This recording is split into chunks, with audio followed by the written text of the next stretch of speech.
everybody, welcome back to the Escentual Owl. Erin here to make another cold process soap. Today we are making number 1 and number 2 of another 12-part custom order soap order. And I'm excited because only 3 of these I have made before, I believe. I have made another one of these, so I guess really I've made 4 of these before. Well, now that I'm looking at it, really I've made 5, but a couple of them are going to be different, so I am going to be filming those.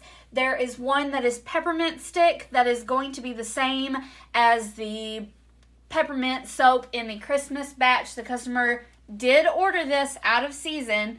She really liked it. She liked the design. She loved the scent.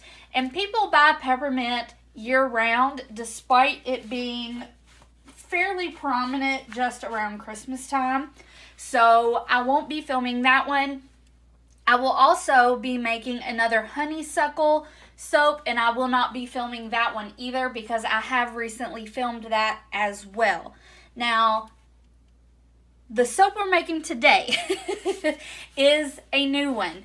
Today, well, to start off with, I guess I should say, actually, before I go into any of that, I apologize. I know I'm kind of all over the place, but I now have 4 molds. These are 2 new ones that I just purchased. I just got them in the mail maybe a day ago, I believe. Yeah, a day ago. So I now have 4 molds, which is great because that means I can make 4 in one day as opposed to 2, and it is going to drastically cut down on my production time, which makes me super happy. That's all I'm going to say about that. Now, the first soap that I'm making tonight, you can see there's a lot going on my table, and that's because I'm going to make 2 at once, and then I will go and make another 2 to get my 4 in. So I have my 2 first batches of oils, but I also have my lye water. Now I have enough lye water for 4 batches, so I'm going to be using one of these for both of these first batches. And to do that, I have my pot here on the scale, as you can see. So I'm going to measure out the appropriate amount of lye water for each batch. So with all of that being said, the first soap that we're making right now is going to be Brambleberry's Fierce Type. You guys, this smells so very good. I have not used this before, but it smells very nice. This is an Abercrombie and Fitch cologne, I believe, an Abercrombie and Fitch cologne dupe, and it does smell very good. Now, there is a tiny bit of vanillin in here, which is fine. It might accelerate. Yeah, it might accelerate a little bit. We'll have to see because, to be frank, I almost never pay real close attention to the acceleration notes on fragrances anymore, just because I seem to have the opposite reaction with a lot of fragrances that I use in my particular recipe. I don't know if it's the humidity where I am, if it's my specific recipe. I have no idea, but I seem to have the opposite reaction for a lot of fragrances that I use. So really, it's kind of up in the air as to how this is going to go. But it's going to be a very simple design. And when I smell this, for some reason, the first thing that came to me was a black suit and tie. So, to stick with that theme, in this bucket, I've got some activated charcoal. This portion will be black. And then in a little cup over here, I have some titanium dioxide mixed with water. So this is going to be a black and white soap. I think it's going to be a really nice contrast. I think it's going to be a really good manly man sort of soap. Not to say that someone who's not a manly man couldn't use it, but that's just the image that came to my head as soon as I smelled this fragrance oil. So I don't think I have anything else to say. I'm not really sure what my design is going to be at this point because I have not used this fragrance oil. I am not taking my own advice. Whereas you should test fragrances before you use them for the first time to see how it's going to react with your recipe. But if it's really, really fluid, I'll do a drop swirl. If it's a little bit more thicker, more of a pudding-like consistency, I may do a hanger or a chopstick swirl. Or if it becomes soap on a stick, I'll just have to push it into the mold and hope for the best. So without further ado, let's jump right into the making of this soap.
Alrighty, so a very interesting thing just happened with this fragrance oil. I hope that I got that on camera, but it just turned my soap dark green. My uncolored soap batter turned it green. I have never seen that happen ever, but sure enough, it is green, you guys. I don't know how green it's coming across on camera. It might look a little bit more yellow, but that turned a very, very dark green. I've never seen that happen. I didn't see anything in that about, I didn't see anything about that in the notes. I'm kind of speechless. So my design might not come out exactly the way that I expected it to. Which is fine. I'm a little bit flabbergasted, to be quite frank. I have never seen that happen before that I can ever remember.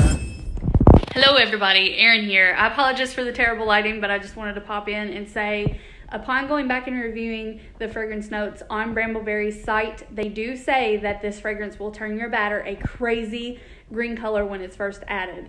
So that was just oversight on my part. I'm usually way more thorough when I'm reviewing fragrance notes for specific fragrance oils before I order them, but I must have just completely skipped over it or just completely forgotten it or something. But it also says it will turn your finished bar a purplish color, but this is the final bar several days after cutting and has not discolored any further, and if it was going to, it would have certainly done it by now. So again, just an oversight on my part. I should have expected it because I should have taken more care to read the fragrance notes, I guess, but I just wanted to throw that out there.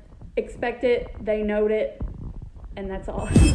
Now I'm just scraping the sides to make sure that I don't have any unincorporated color, and I don't know if this will stay this green color or not. I don't really have words, and as you can see, Very, very, very fluid. So there is not even slight acceleration with this. If anything, I would say it slowed my trace down. It's very, very extremely liquidy. So this has already turned into an interesting soaping experience for me. And that, ladies and gentlemen, is why you want to follow my advice and not my actual actions. What? I just did. Okay. So, because it's so fluid, what I'm going to do, I guess, I'm going to do an in the pot swirl. Nothing just crazy. Just because, why not? It's fluid enough to do it. I don't see any reason why not to. Just going to scrape some of this out. I will save just a little bit for the top. I've never seen anything like that before. I'll just give that a quick mix just to give it a little bit of a head start. And this is super, super liquidy, so that is quite interesting. So, yeah, I'll turn it this way so you guys can see it really good. Try to give myself some room here. So I'm just going to pour all of this in here.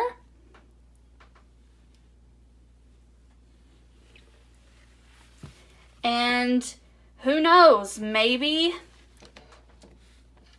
that weird green color will lighten up. I'm just going to bounce this just a little bit, get it all into the corners. It is liquidy enough. I'm not going to worry about banging it down. And I will take just a little bit of this and drip it on top. Give us some contrast there.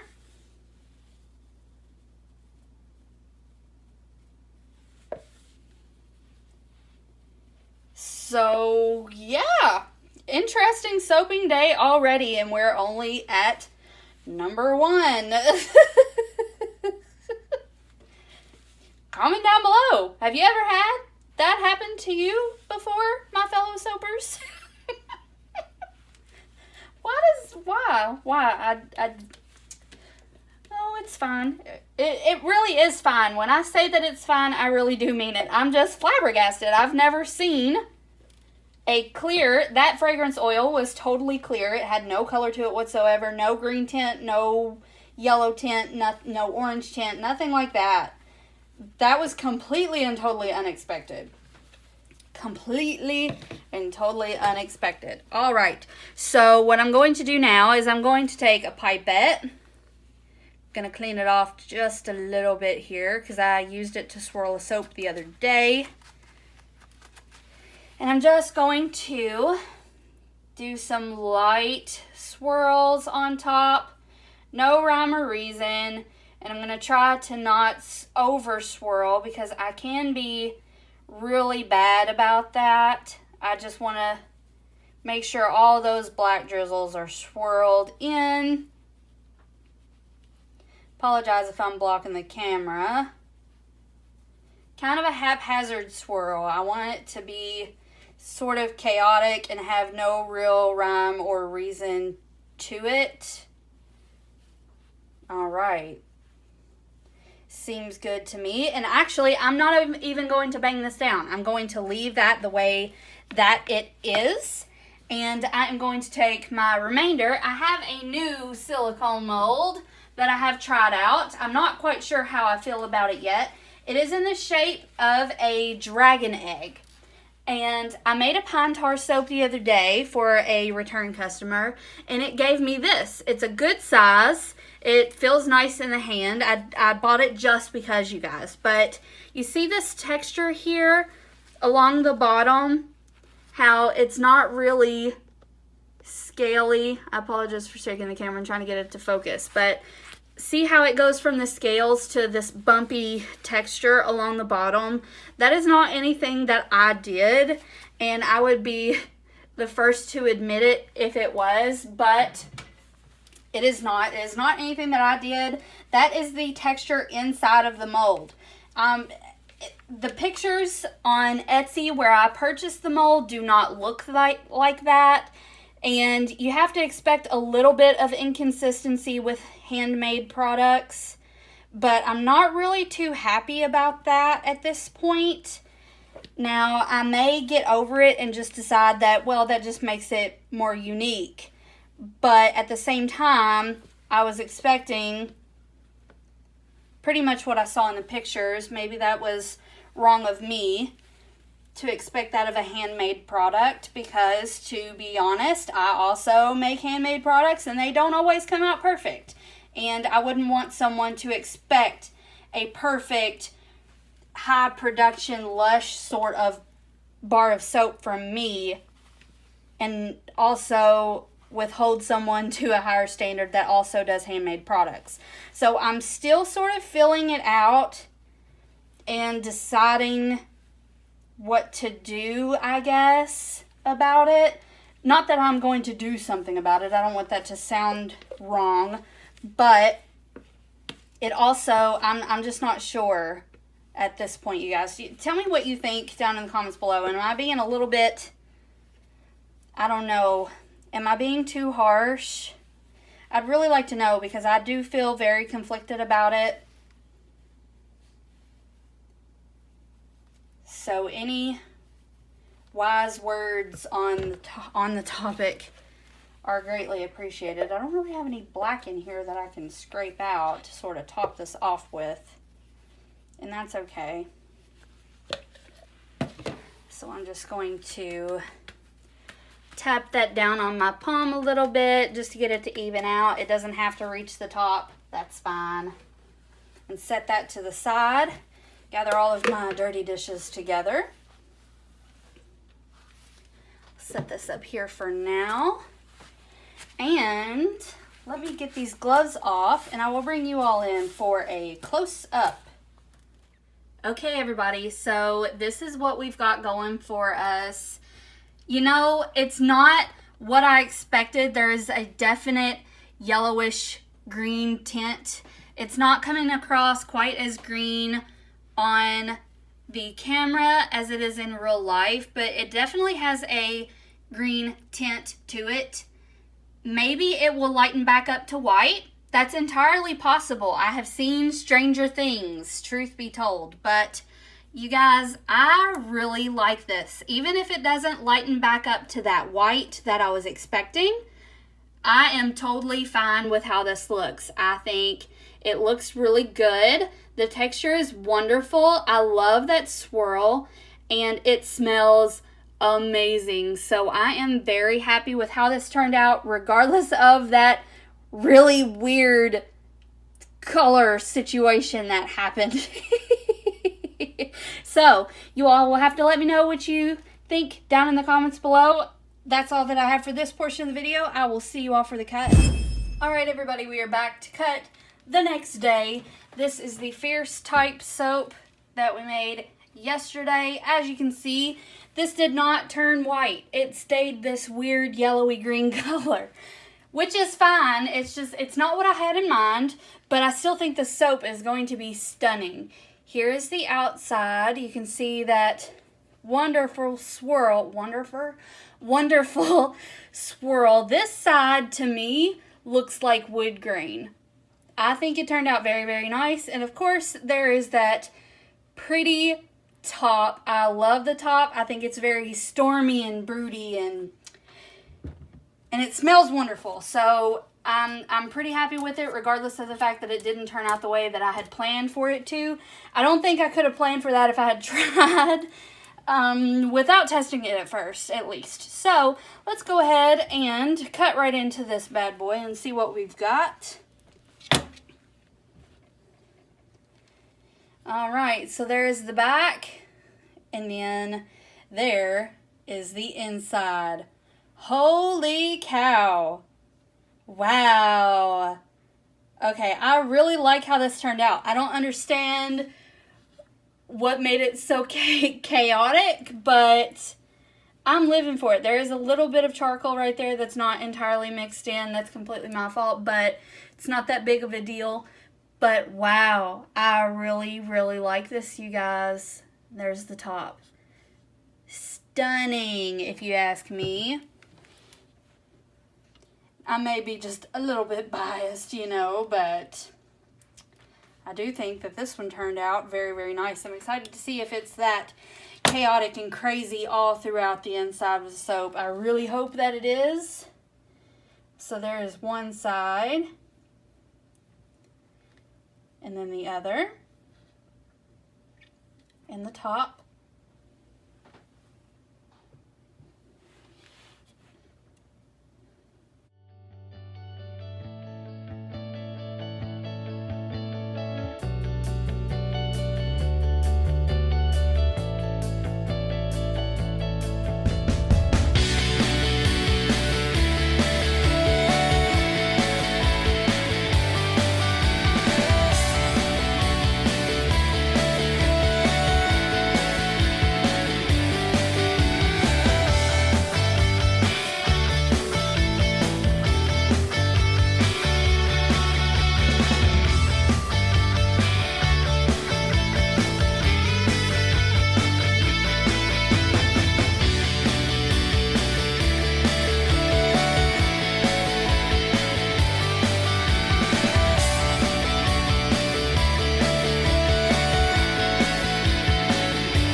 So this is the final bar. This is the inside. That of course is the outside. And there is the top. If you enjoyed this video, please give me a thumbs up, subscribe. Let me know what you think down in the comments down below. Do you love this? Do you hate it? Have you ever seen a fragrance oil turn a soap batter green before? Let me know what you think down in the comments below. That is all that I have for this video. I will see you in the next one. Bye-bye.